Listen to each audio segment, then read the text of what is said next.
On va voir. L'Inter, la certitude, c'est qu'il va prolonger, va augmenter son salaire, qui devrait être sur les 8-9 millions après la prolongation, net, bien sûr, et voudrait enlever la clause. Parce que quand même, aujourd'hui, 110 millions pour un joueur comme ça, pour moi, c'est même pas cher. Quels sont les objectifs à court terme de l'Inter? Ils veulent revenir sur les...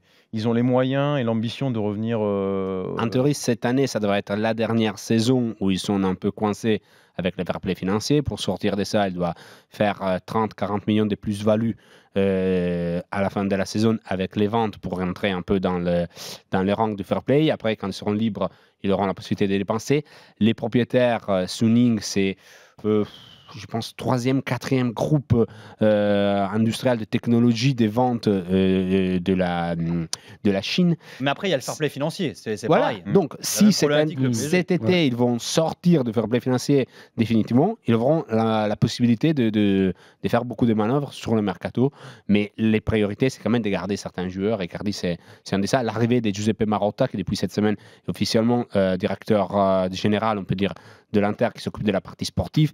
Marotta était l'homme qui a fait grandir la Juve dans ces dernières saisons. C'est quand même une arrivée très importante aussi au niveau de management.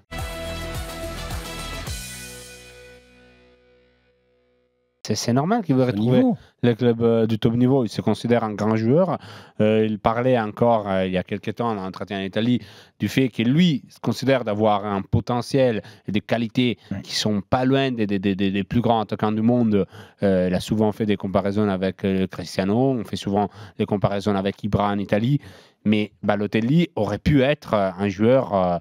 du top 10 mondial, du top 5 peut-être aussi. Il a des qualités magnifiques. Il n'arrive pas toujours à les mettre au service de son équipe et de lui-même. Aujourd'hui, on parle d'un attaquant qui a 0 but en championnat. On est en décembre, c'est bientôt la fin de l'année civile. C'est compliqué après de vouloir revenir au top. Cet été, il n'y a pas eu des grands clubs italiens qui sont allés les chercher. Je pense que c'est bien avoir l'ambition. Après, Eloi doit être les premiers à être, je ne dis pas plus responsable, mais plus au centre et au cœur d'une équipe, dans les jeux, dans l'engagement. Mais en Italie, je dis, à part les débuts de saison, on en a parlé, oui, le retour de Balotelli et sa sélection. Aujourd'hui, Balotelli, on l'a un peu oublié.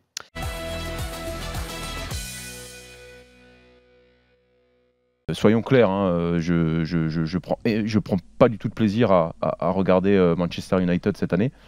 Mais je dois dire qu'entre le début de saison et ces dernières semaines, il y a quand même une amélioration, même si c'est loin d'être satisfaisant. Ce qui est assez bizarre, c'est que des joueurs qui ne comptaient pas spécialement dans son équilibre d'équipe, on pense à Mata, Martial plus ou moins. Mais ça, c'est du grand Mourinho. Il va enterrer des mecs, il va aller les déterrer quand tu t'y attends pas. Alexis Sanchez, et c'est eux qui reviennent. Dans l'équipe, c'est eux qui arrivent à faire. Il fait partie de ça, enfin, il y en a plein.